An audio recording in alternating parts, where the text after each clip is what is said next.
Connectivity Solutions is a full-service, fully licensed, bonded, and insured communications connectivity company offering services to business and residential customers. We specialize in complete network cable plant design and installation, telephone systems installation, CCTV, gigabit over Ethernet, fiber optics, and much more.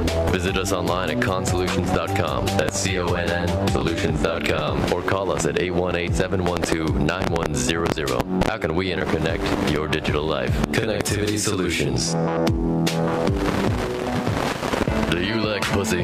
Who doesn't? Well, it's time to get one of your very own. Fuck yeah! Adopt a cat or kitten today from your local animal shelter. Say what? Or kittenrescue.org. Don't be shy. Get your pussy today. You know it takes pussy to get pussy. Remember, kids, be careful with a wet pussy. They can get angry. It's that time again. Time to bring you something very different from the norm. Something that'll meet your mind and dissolve your ears. So now, kick it back and enjoy the rants, taunts, and treats from the American Psycho himself. Please welcome Mr. Brian Crow. Hey, people. How's everything doing out there? Cool. Glad to hear it. Boy, what a, there are mimes out there going, that was phenomenal work. That was, yeah. Excellent. Hey, everybody. Thanks for tuning in to another episode of American Psycho. We have an ass-kicking, slamming show coming up for you. We're going to chat here for a few minutes, but we're going to have call-in guests. We have got Ed Scudder and Zach Keller, the creators of Dick Figures. Dick Figures, the series, and most importantly, Zick Figures. Dick Figures, the movie that just got released this week. They're going to be calling in. We're going to talk about their show, their movie, their history, hopefully their future. Amazing stuff. If you have not checked it out, you absolutely must. I went to a screening earlier this week and just laughed my ass off. 73 minutes of more jokes per minute than I can remember in I don't know how long, and they're all good. It was so impressive. I can't wait to see it. Yeah, I just heard about it just now, so I haven't seen the series or anything. Oh, really? Oh, so well, this will become redundant. I don't know if my wife likes me to look up dick on the internet. So. Well, it's on YouTube, so it's a different kind of dick. And mostly, here's the whole. They say Richard. Richard. No, it's a capital D dick. It's a proud dick. This is a dick. I'm afraid of looking that up. I'm afraid of having dick on my internet browser, I think. Liar. Just by the way, in case any of you don't know, joining me here is Mr. Jason Robertson. That is Mr. Also known as Mr. Andrew. Yeah. How's it going, man? Hey, I'm doing pretty well. Pretty well. Pretty well is good. It's a great place to start. Just got done with my Music Machete show and did the Sonic Deep, and going to be doing a couple more shows later tonight. So. You have a busy roster, my man. I love it. I get to have my hands in all the pies. Is there video that goes with that? What? Yeah. You know what? Unfortunately, the Sonic Deep, we didn't record it directly to Ustream, and we can't upload to Ustream. I didn't know that. So I recorded it, whatever. But that you can find on YouTube. And we do have YouTube. Please go to YouTube. You can see all Brian's stuff on YouTube. All of his shows. God! There's no good reason to look at that. Trust me, I know I was there. I think there's plenty of good reasons to look at those old shows. They were great shows. Oh, thank you. Thank you very much. Great shows. This Jason, my number one fan. I am, indeed. I am. I was the loudest one laughing when I went to see your show. Which I noticed, and thank you very much. Speaking of which... You're a very funny man. Thank you, man. If you happen to be in the Los Angeles, or very specifically the Burbank area tonight, once I'm done here, I have to rush over to Flappers Comedy Club in Burbank and do a show there at 11:30. So late night comedy, I can be your nightcap. I know how. So if you're around, come check it out. Yeah. So, God, lots of craziness going on. What else has been happening out there? I mean, a lot of cool music, new music, I think, has been coming in. We're listening to Jeff Kallenbach. Yeah, I knew, in fact, Jeff Kallenbach. That was, he was my guest last week, and a really good friend of mine, some really phenomenally great artist and musician, not only in terms of what he does independently for his solo stuff, but also playing with the Spasmatics up in Northern California, and you can go check him out completely geeking out while playing his ass off. Yes. Yeah, so that's very talented, very talented musician. Yeah, some very cool stuff. Yeah, I've been listening. I listened to his albums a couple times this week. Yeah, and I love it. I think it's great. It's really well done. So. I would agree. And Jeff, if you're out there, you're not. You probably have a gig right now. That guy gigs so much. He really does. I mean, it's kind of almost retarded how much he plays. Wasn't he like gigging while he did your interview? Yeah, no, in fact, he slipped in the interview between sound check and downbeat on the show. So, yeah, that's classic. Yeah, so, but, you got to love professionalism. You got to love the people that are committed. That's right. And I know a lot of people that are committed, and one day they'll get released. That'll be good. I might even be related to some of them. It's entirely possible. I am the American Psycho. So indeed. It's true. So, so there's, and then here's another great piece. Once again, if you are in the Los Angeles area, and if you're not, you should be, hop a plane, take a bus, grab a train, whatever you need to do. But October 7th, my band 01 is playing at the House of Blues, and we're going to be playing with the band Steel Panther. If you don't know Steel Panther, by all means, number one, get out of the cave that you're in and go check their shit out. Amazing music and incredibly funny. And then also check out 01. That's my band, and my singer is Hal Sparks. Hal Sparks, stand-up comedian, as well as star of the Disney show Lab Rats. Yes, Disney, Lab Rats. I think I just Googled myself. But no, it's a great show on Disney XD, and if any of you parents out there, you've got kids, show them the show and go, that guy, he's in a band that rocks. Yeah. So if you're in the area, definitely plan to come out to the show. We have some very special and exciting things planned for you, and some of them are unsavory and not safe for Disney, and we like that about it. Fucka ding dong. What the fuck does that mean? I don't know. This is your show, man. And you know what? I think that should actually be the slogan for my show. What the fuck does that mean? Fucka ding dong. That should be your slogan right there. Fucka ding dong. It's like a fried chicken restaurant chain for pedophiles. Whoa, hey. Was that reaching? Yes, it was. Yes, it was. and not only was it reaching, it was reaching around. And, hey, at least you reached around. Yeah. Well, common courtesy. I think, showing the love is important, even if it's a hostage situation. I agree.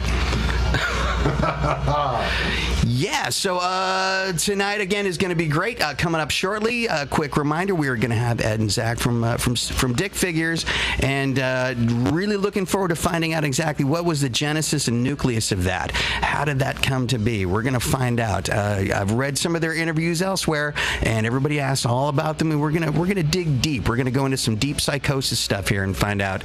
Well, again, the tagline for the show: how the fuck did that happen? How the fuck did that happen? Yeah. But it's going to be pretty phenomenal and exciting. And then coming up, let's see, in the next few upcoming weeks, I think we're going to have Miss Charlene May is going to be coming on. She's a comedian who's got a show that she's doing over at Flappers all about divorce, a topic that is near and dear not only to my heart, but the heart of my attorney.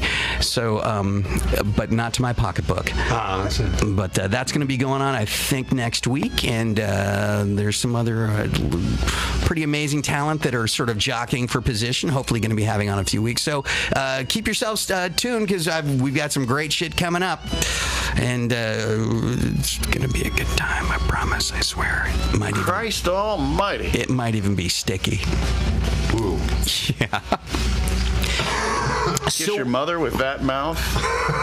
No, but I talked to her on the phone with it. In fact, I was just talking with her just before the show. I had to check and just say, "Hey, Mom," and I think she's listening now. Hopefully, her computer is working well enough that she's actually listening, so that I don't get the message tomorrow. I was trying to listen, and I had all these error messages, and I couldn't hear anything. And I was like, would you get rid of dial-up already? No more. You can't listen to this on dial-up. It's impossible to do anything on dial-up. That's okay. I'm just kidding. She doesn't. She's very technologically advanced. How do you think she had me? That came out really weird. I'm not sure exactly what that meant. I'm not sure either. And my dad's at home going, "Wait a minute, I was involved. What are you talking about technology?" You know something he doesn't know. I would have to say there's a lot of things that I know that he doesn't know. But he would disagree. Whole other show. not your psychiatrist. That's great, because that means I won't have to cut you a check for $225 at the end of the show. I am your psychiatrist. I'd like some references. I talked to Laura on the other show, and she says no. She said something about hypnosis and touching. I don't even know what to do with that. She said you said that too. That's what she said. Yeah. Okay. So I'll tell you what, let's do this. Why don't we go ahead and roll to commercial and plow through some stuff. And when we come back, we will either have or shortly be having the Dick Figures gentleman here. So everybody stay tuned. We got a good time on the way. Don't go no place. Don't go no how. But do go to the bathroom if you need to, because if you go elsewhere, it's messy.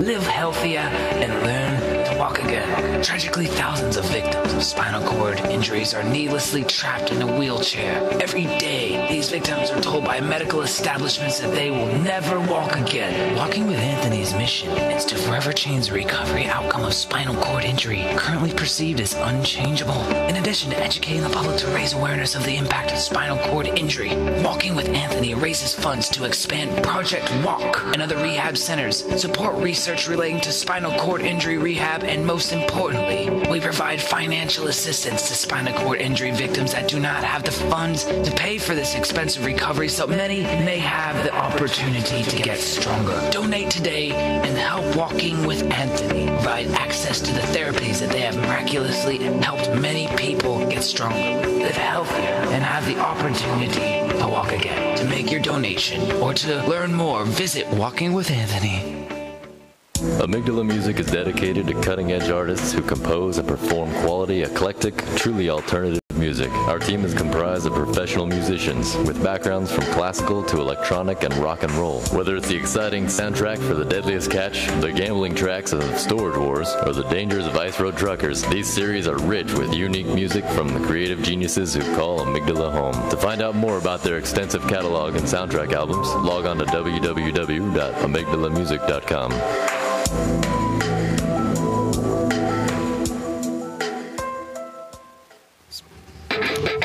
Yeah, welcome back from that short and luxurious commercial break. So, hey, here was something else I was thinking I should probably mention. It might be sort of interesting. So, a couple of weeks ago, I was granted the glorious and wondrous honor of becoming the new host for Sunset Island Music Radio. And you can tune into that every single Friday at 3 p.m. Pacific Standard Time. And not only here at Excite Radio, but across affiliates everywhere. And we will be playing music that has been submitted, all independent music. So it's really kind of cool. You're not going to hear anything that you've necessarily found elsewhere, but these are going to be the superstars of tomorrow. Everybody that you know that you love now. Hey, wait, the phone's ringing. Hello, American Express customer service. Hey, you've got Zach Keller here. Hey, Zach, it's Brian. How's it going, man? Good, and Ed Scudder's here as well. Very cool. Hey. How's it going, guys? You're doing well. How about you? The usual unadulterated chaos. I want to thank you guys so much for calling in and allowing this opportunity to happen. For those of you that are out there, go ahead. I said, of course. I'm happy to do it. Thanks for making time. Are you kidding me? No. So that everybody knows that is out there, that is listening and watching on the Ustream, Ed and Zach are the creators of Dick Figures. That is the #1 rated series on YouTube, and they've just released this week Dick Figures the movie that I had the privilege of being at a screening at on Monday and laughed my ass off. You guys, let me ask you, I'm going to ask you, and I don't mean, this is not meant to be pandering. I'm not ass-kissing much. Do you guys realize how fucking great and funny what you've done?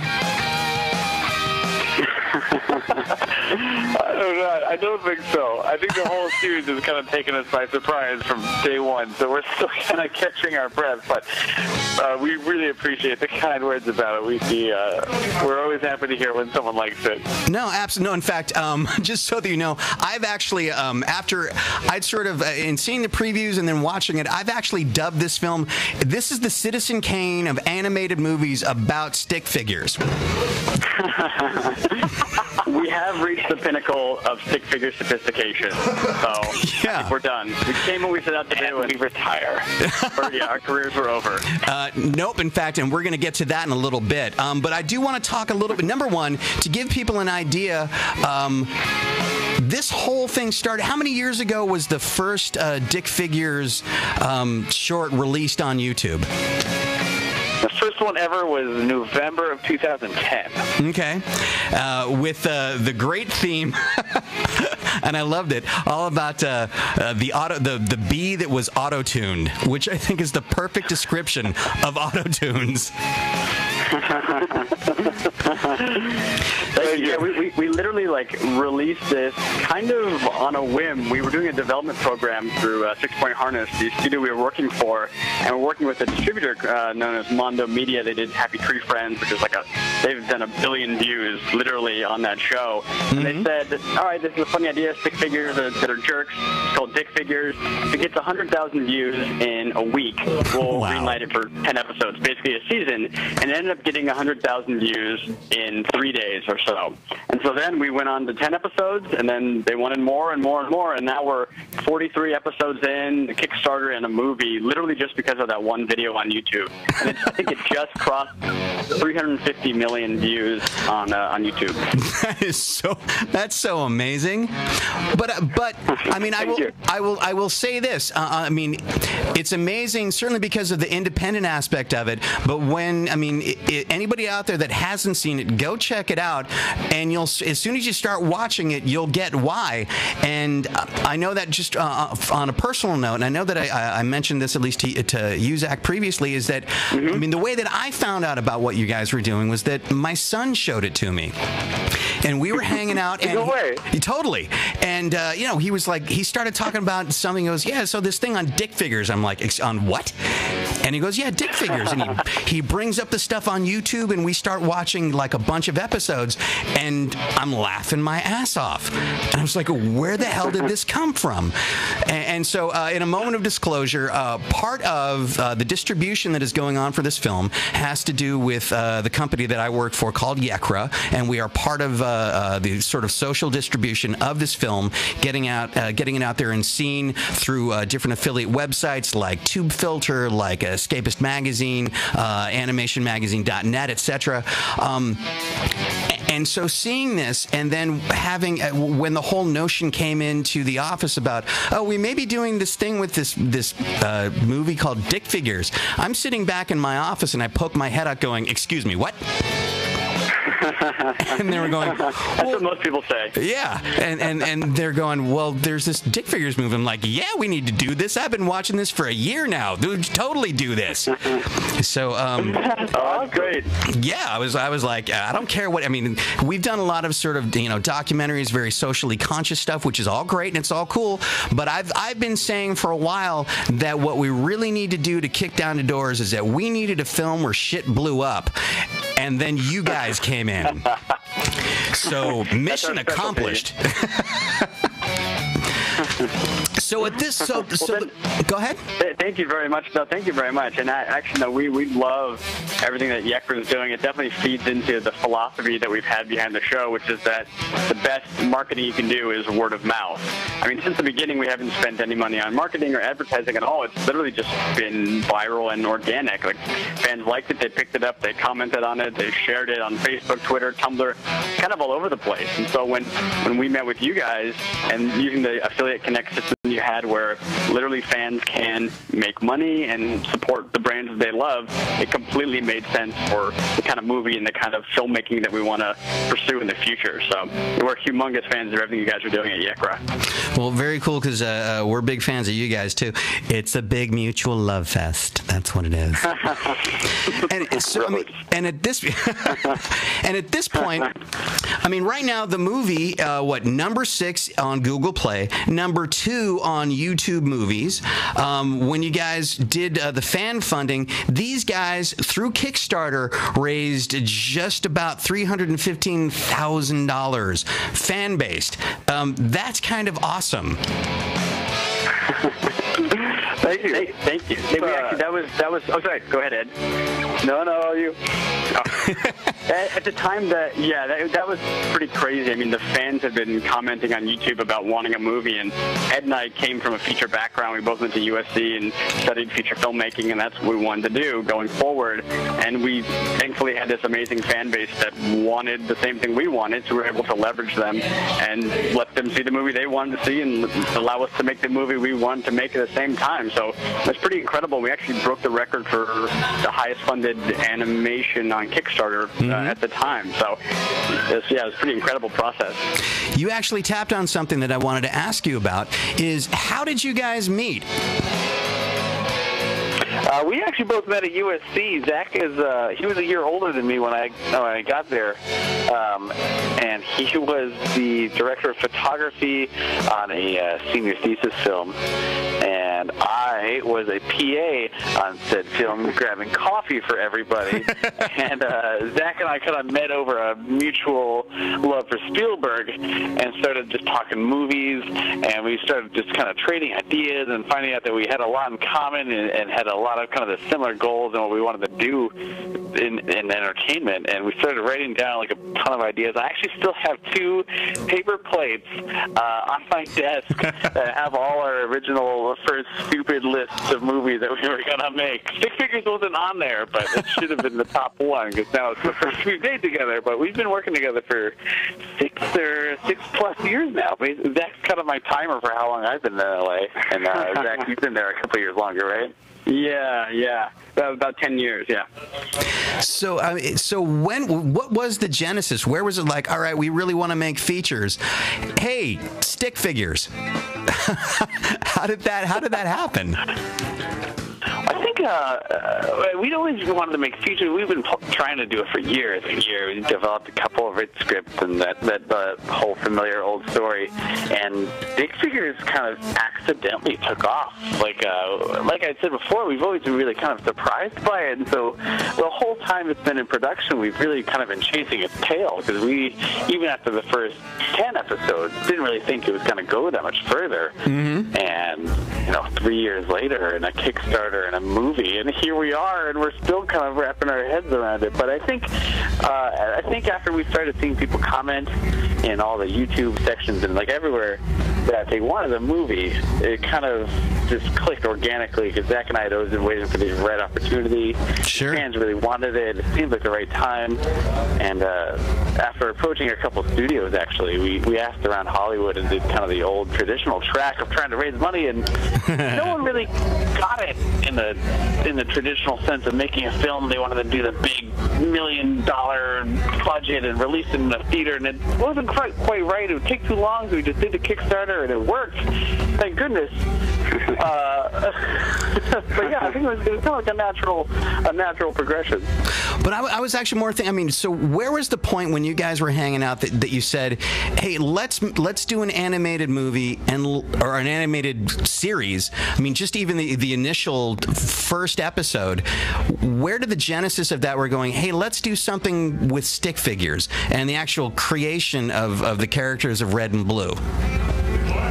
Well, I'd actually, for a long time, I'd been animating since I was a kid. I loved, like, Newgrounds.com was kind of where I sort of grew up in the sense of animation. So my first cartoons were all stick figures. They'd be doing kung fu or decapitating each other and become the old, like, classic early 2000s stick figure cartoons. I love that stuff. And 6 Point Harness in kind of like summer of 2010 said to the whole studio, "We're going to give you guys 2 like paid days to do whatever you want. Just come up with crazy stuff. Come up with movies, comics, TV shows, whatever you want, and pitch it to the whole studio. We'll figure out what's best, and we'll try to find a home for it." And I think I was really busy at the time, and I was like, "I don't care. I'm just going to make stick figures." Because I'd always wanted to do it in the back of my head, and it seemed like a good point to be lazy. And so the first initial thing came to be, and they were curious, so we tried it out. And Zach and I did the first episode, which turned into a bee or something. But the actual first episode we did, this is kind of a weird, quick story. The first episode we did was completely different. It was a totally different world. Red and Blue were voiced by 2 different people, in fact, and it just didn't feel quite right. We'd been working on it for like a week or 2, and it was actually the night before it was going to go up on YouTube, and we hated it. We were watching it together, and none of us were laughing, and we looked at each other and we were like, "Is this terrible? Have we done something bad?" And we scrapped the whole thing. We deleted the entire episode, bought like a 12-pack of beer and destroyed it, and wrote what was now a beer or something, drunk at about 11 o'clock at night. we told our producer the next morning, and he was so mad. But it worked, and then we put the episode up, and the rest is kind of history, but it definitely taught us a lot. Nothing like creativity and beer to make friendly bedfellows. I love it. Absolutely. We've written kind of the rest of the series the same way. So and it kind of oddly worked out to like our advantage that it was stick figures and was kind of not to put too fine a point on it, but crude at first. Like the kind of the crummier the drawings were, the funnier the show was. And I realized because it was smooth animation, people were focusing on that. But when it was just about the dialogue and the jokes and like the funny drawings that Ed was doing, it was it was so much funnier. We also realized for a show that's going to be on the web that needs to be turned around every 2 weeks, it'd be hard to sustain a show any other way than with stick figures done as quick and fast as low budget in a way as we did stick figures. So it was a blessing in disguise. So was there a certain point or a purpose when we went, okay, there's stick figures, but we can't call it stick figures. That's just kind of meh. This will sound like an odd question, but how did the dick get involved? No, it's a really good question. It probably should be called stick figures by any other means, but we definitely, when we were thinking about it, we were thinking if people are searching for stick figures, there's so much stuff out there called stick figures. Right. So we didn't want to get lost in the crowd. So we actually had a whole competition at 6 Point Harness. We put up a piece of paper by the front door and asked people, hey, if you have a better idea for what to call this thing, please write it down. And people wrote down a bunch of good ideas, but none of them quite stuck. And then our producer at 6 Point at the time walked by, Andy Fiedler, and he told us about it was some random news that I don't even remember what it was, but he very jokingly at the end of the conversation said, hey, you should call your show Dick Figures. Walked away and I looked at each other. It was the most perfect thing I think we'd ever heard in the world. Isn't it always how that works? It's a double-edged sword, but it was a funny origin. I think it's brilliant. It's like, what else would you call it? Yeah, it was so obvious as you said it. No, and here's the interesting thing, actually, is because you talk about keeping the sort of the animation itself sort of rudimentary, but to go back to the film, one of the things that actually struck me as I was watching it was that I was watching something that was all stick figures, but it was really nice to look at. There was a great balance between, okay, it's stick figures, but somehow it never got overly complicated, but there was always enough cool stuff going on that it was interesting and it didn't look cheap and shitty. It looked cool and like, how did they make stick figures look so fucking cool? Well, thank you very much. I'm glad to hear that it worked out. Totally. I think it's honestly just like a product of practice at this point, because we've done so many different weird things in the show, so we've kind of covered every base that could be covered. But we also work with an incredibly talented team of people. Like Zach and I are certainly a sizable element in it, but the people working on it, all our artists and animators, just blew us away from day one. They turned on these episodes in 2 weeks, and we asked them to do the movie and kind of try. We said at the beginning, like, we know we don't have like a ton of money to do this, but we want to like make like the movie version. Like, what you know how that kind of feels when your favorite show turns into a movie. You know it has an extra little something. Right. We asked them for that. They totally delivered 120%. We couldn't be more proud of the guys. And what's interesting too is that, like, with the movie and with the show is, well, it started as a stick-figure show. We've never really considered it a quote-unquote stick-figure show, you know? It was always about characters and about people and just about the crazy situations they get into. It just so happens that they're stick figures. I think that's the thing that people, it kind of dissolves, like, the moment the movie starts, they're like, oh, they're stick figures. And then it really gets into this relationship between Red and Blue. It's about these two friends. I think everybody instantly forgets that they're watching stick figures. I would totally agree with that. In fact, character definitely inhabits those stick figures. You definitely stop looking at them as simple stick figures, and it's like these physical embodiments and characters that happen to just be sticks. Which, like exactly, because I always knew I'd make that statement. You're the first person to ever say that in history, I think. Yay, I've made it. And so, I mean, in terms of characters, so we've got the main characters, Red and Blue, and then you've got the girlfriend, Pink, and then there is probably one of my favorite characters ever, and I got to know, how great is it to write? How great is it to write for Lord Tourette's?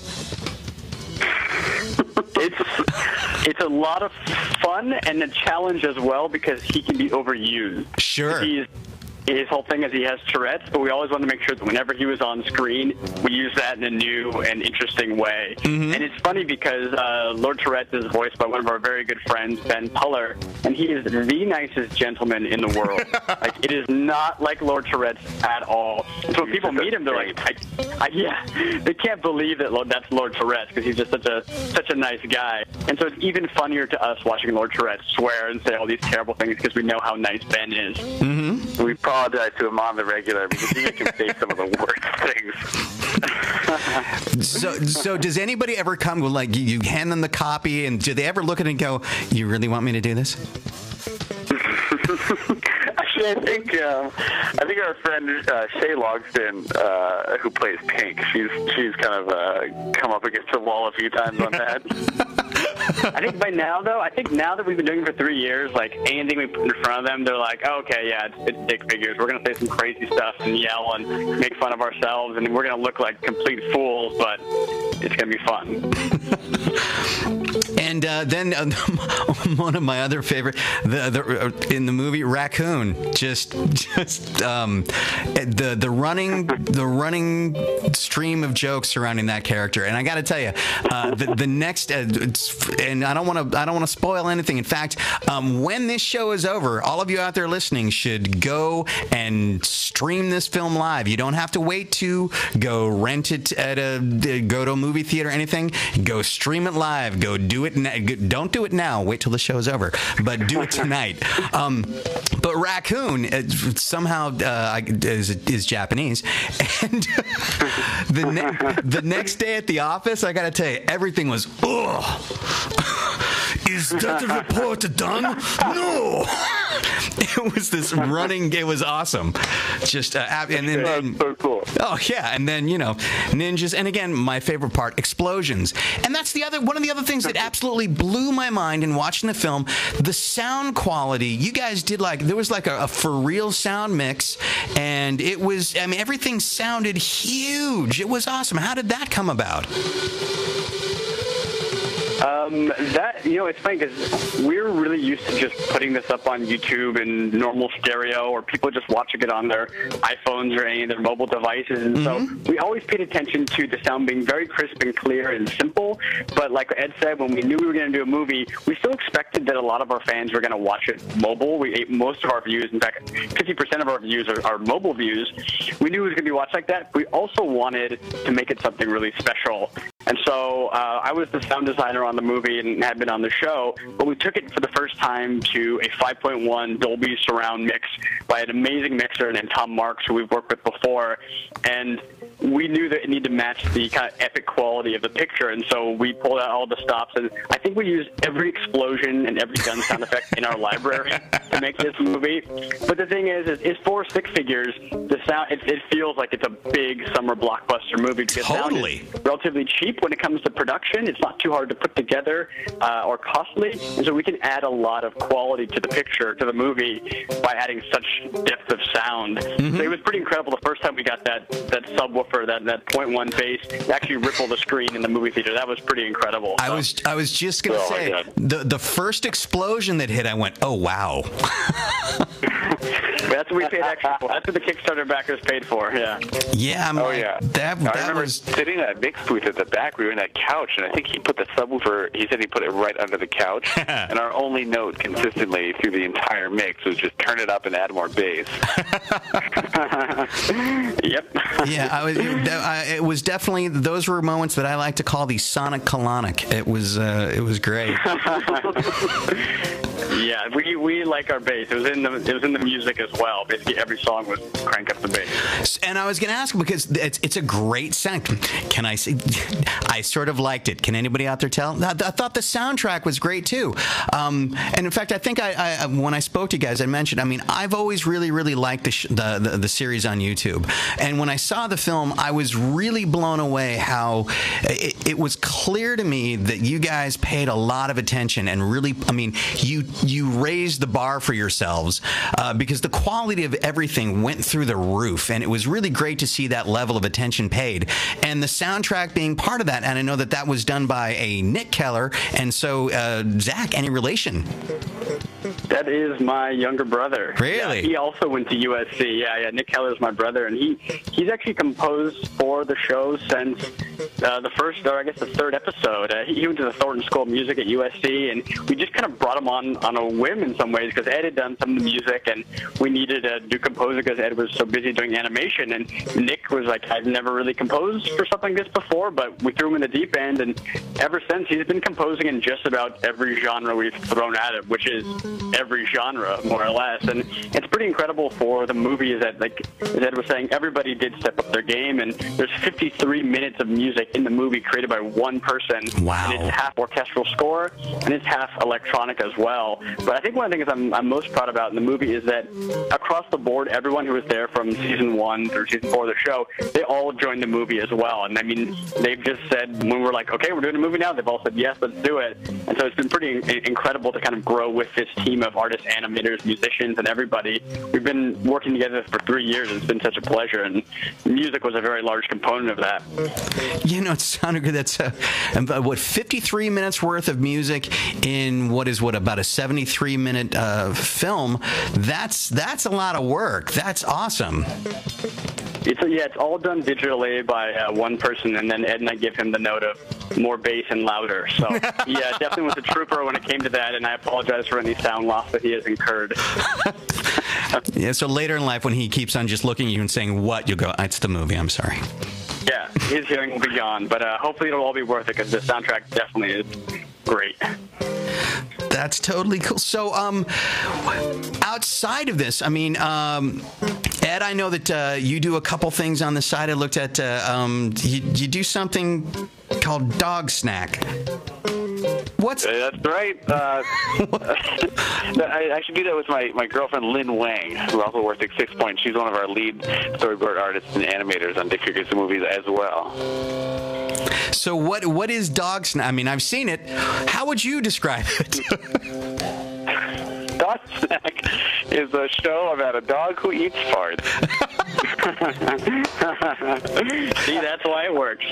There's not too much else to it. No, it's hosted actually on our 6 Point Harness has a channel on YouTube with our kind of sister studio Titmouse called Rugburn. And Rugburn has been kind of a great creative outlet for people at both studios to come up with shows and produce them and put them online and kind of have a good creative outlet for all the weird ideas we have. And Dog Snack was certainly one of the weirdest.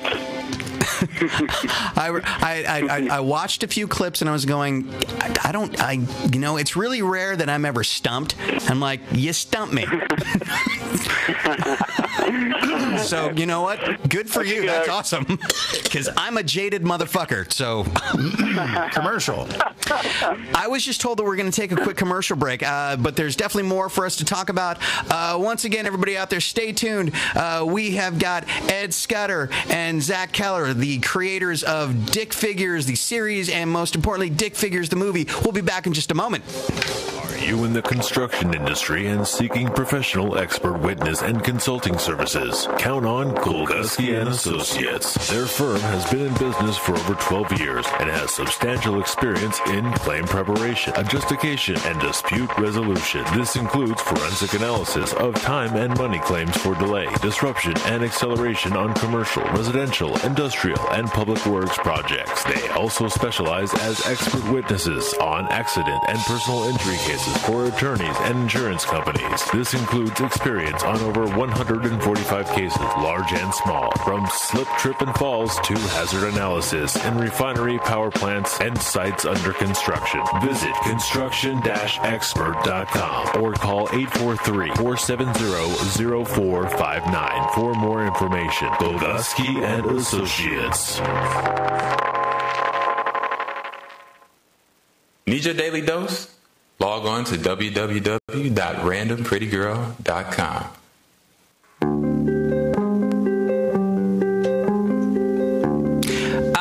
Everybody, we are back to American Psycho, and again, our guests are Ed and Zach, the creators, directors, and glorious developers of Dick Figures, the series, and Dick Figures, the movie. And once again, thank you guys so much for being here and sharing your time and sharing your stories. This is some great stuff, man. Thanks so much for having us. Of course. Thank you. So outside of, we were just talking about Dog Snack, and I'm actually curious, has the SPCA reached out to you at all about being upset about that at all? They're trying to track us down. Yeah, exactly. Dogs don't do that. Dogs don't eat farts. It's like, well, they do on my show. Shut up. They just make them. So I remember, Ed, I also remember seeing there was a post or something that had you sitting and playing guitar, and you were tracking some metal or something. Oh, yeah, that's right. That was actually for season 5 of Dick Figures. We did an episode called Hardcore Chore, where Red has to do all Blue's chores for the day. And one of the songs we used in that was going to be a crazy heavy metal song. And since that was most of my middle school listening repertoire, I thought I'd take a crack at it. Well, that is why. So you're a guitar player. We can geek out about that for a moment, because I, too, am a guitar player. And absolutely from the metal school. That is... I grew up with, the Priest and the Maiden and the Motorhead and anything and everything else associated with that. But, yeah, what is your weapon of choice when it comes to a guitar, man? Oh, man, I actually typically choose the cheapest thing I can get my hands on. I'm really terrible. I am arguably not a guitar player by any means, but I keep one around just in case. And, the one I was playing in the picture, I walked into the Guitar Center one day and it said, "What's the cheapest guitar you have?" And it handed me a $60 piece of shit. And I was like, "I'll take it." Very cool. Well, I think I said this on the segment before you guys came on. My band's going to be playing here at the House of Blues on October 7th with Steel Panther. We can talk later, but if you want to come out, I'll put you on the list. We'll come out and talk some music and That's cool. Noisy craziness. But yeah, so, is that something that that you've ever looked to venture into? Is studying music or being more of a guitar player, or just like the way bar chords sound through a Marshall? All of the above. No, I was in a band in high school like years and years and years ago. I played drums in that one though. Mm-hmm. But really? I've been trying to keep music alive on the side as kind of stress relief. So with any luck, now that Dick Figures the movie is done, hopefully I'll have my first little album or something coming out soon. That would be awesome. And so fingers crossed. No, don't cross your fingers. It's hard to play that way. I know. I've tried. And Zach, I was looking at some of your stuff. You're a writer also. I mean, obviously you write for the show, but you do some additional things along the side as well. I do, yes, and it kind of falls in line with the philosophy of Dick Figures, which is I self-published a novel, and one of them is called The Success of Swoulier, and it actually ended up being edited by my good friend John Dusenberry, and he and I both write together, and we happened to pitch a show to Rugburn as well, and it's called The Duke of Fancy. It's about the world's richest man. Mm-hmm. It's very much like if Monty Burns had his own show, and yeah, you know, Ed and I we like creating cool stuff. I mean, when we're not doing Dick Figures, Ed is, you know, painting or drawing or making gifts or whatnot, and then I write books, I write short stories, and it's just a fun creative outlet, and it's kind of amazing. I mean, I publish on Amazon through Kindle Direct Publishing and CreateSpace for printed novels, but it's a really great time for artists right now and creative people where you can make really cool stuff. You can make videos for YouTube, and you can write novels, short stories, like really whatever you want, and you can control the content, you can control the price point, and you can get it out there to the masses. Like really, you're the only person stopping yourself from doing it. And so I was kind of hesitant for a while to, you know, write a book and to publish it myself. And then after Dick Figures and seeing that like something as small and homegrown as Dick Figures can kind of blow up, that kind of empowered me to, hey, I can write my own books and I can publish them myself and tell friends and family and really get it out there. And so Dick Figures has definitely been very inspiring to me as well, just in other creative aspects. You know, I got to tell you, it's actually been rather inspiring to me as well. Again, playing in a band and actually working on a solo project and seeing the success that you guys have had and what you've been able to create independently and on your own outside of sort of the traditional model of how people find stuff. I've had more than one conversation with myself in the last couple of months where it's like, well, dude, it's out there, so go get it. Go, you know, find a way to make that happen.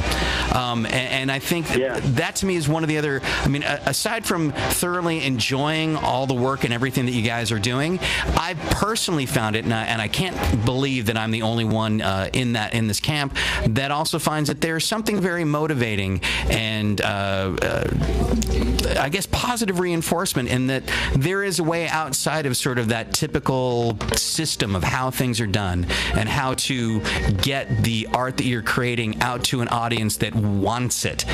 And I'm, you know, if I wore a hat, I would take it off to you. I'm on camera, so I'm not going to take my pants off to you, 'cause that would make Jason here happy. Thank you. No, we're really happy to hear that, because basically from day one, having been supported by an audience and growing through word of mouth, like we haven't had any kind of large studio or anything behind us, but seeing Dick Figures grow so much in front of our own eyes has been really, we want to see more other amazing projects come up. There's so many talented people in the world, so many great ideas out there, and it seems like it's just the perfect time to see so much of that stuff finally come to light and have an outlet, and people can find their audience, and the audience can find what they're looking for, and it's such a great combination through things like Indiegogo and Kickstarter. There's so many incredible ways to get your stuff off the ground and actually succeed in it, and Zach and I are so thrilled. I mean, we're obviously so thrilled and grateful that Dick Figures has got off the ground, but it's also just equally exciting to see so many other projects finally come and see the light of day and really take off. If those guys can prove that the guy up at the top of the corporation's an idiot and an asshole, then I can do it too. Exactly. If a show named Dick Figures can do it, you guys can definitely do it. Yeah, y'all are set. You'll be fine.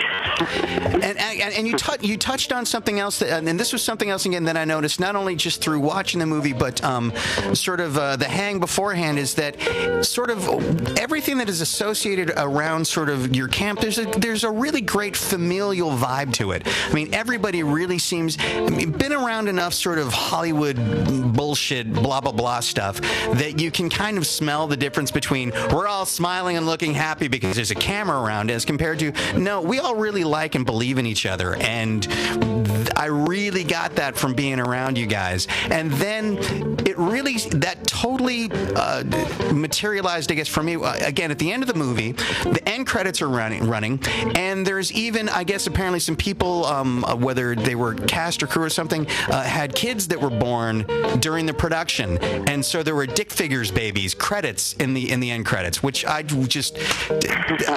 was like, how awesome is that?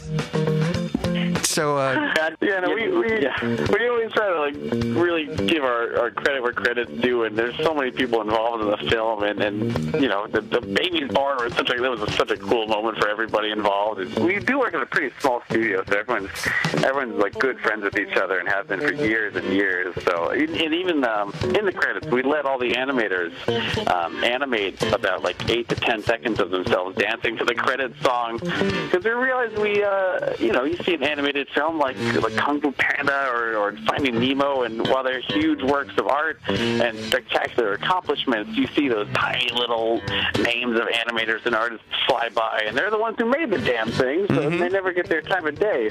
So we definitely try to kind of let the people who deserve the limelight get the limelight, and really, we have a tremendous amount of respect for the people around us, because we know we haven't done it all ourselves.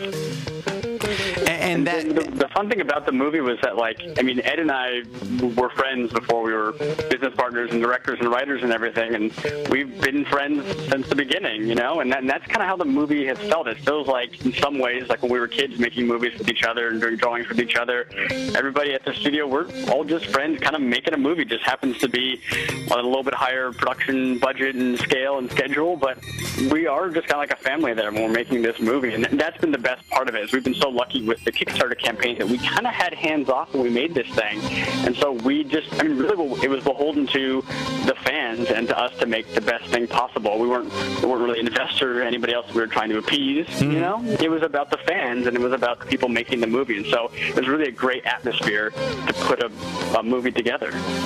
And that totally comes across, the respect for that you have amongst yourselves, but also how much you guys clearly care about the fan. It's and again, there's just not enough of that. And I'm just going to go. I'm going to make a statement here that may sound a tad bold and out on a limb, but I think you're going to find people following in that mold. At least I certainly hope so, because I think it's one worth following. So again, awesome. But thank you. So, thank you. We hope so too. So now, as you guys, are there ever moments you're working on? So the movie's out, and you've also got some new episodes that are up on YouTube. I was thinking about this the other day. It's like, do you guys ever have a point you're writing something and there's like is there anything you guys ever disagree about or get into it over? It's sort of like, no, dude, there needs to be a fart here. No, damn it. Somebody's head needs to explode. Does that ever happen? Or are you guys really, as you're creating it, is there a very solid synchronicity? I think it's been pretty good so far. I don't know if we've ever had like a big disagreement over everything, right? No, we haven't. And I think that's because we both just want to make the best thing possible, and we are friends, but we also respect that it's a creative endeavor, and you can't play too nice or something like that, because it does need to be good. You know, we can't just be like, oh, I'll just let him have this idea because I don't want to, offend him or anything. We definitely have our own creative opinions on this, but really it comes down to is Ed and I'll sit there and we'll come up with an idea like, okay, it'll be about red and blue there at the mall, or it's something, just some simple idea, and then Ed and I will run lines back and forth, just him is red, me is blue, or whatever the characters are, and we'll just say lines back and forth, and the moment one of us laughs, we'll write it down. So we don't just write it down and say, okay, this seems kind of funny. We really won't actually put it down until one of us laughs, because then we know that it's working. as a joke writer, that makes perfect sense. I totally get that. It's nice. It's a little empirical that way because we just use the laugh barometer. Which is good with comedy, I think. So, well, yeah, it's okay in comedy. I was really hoping for the dead silence. That's my favorite. We got that a few times. Don't worry.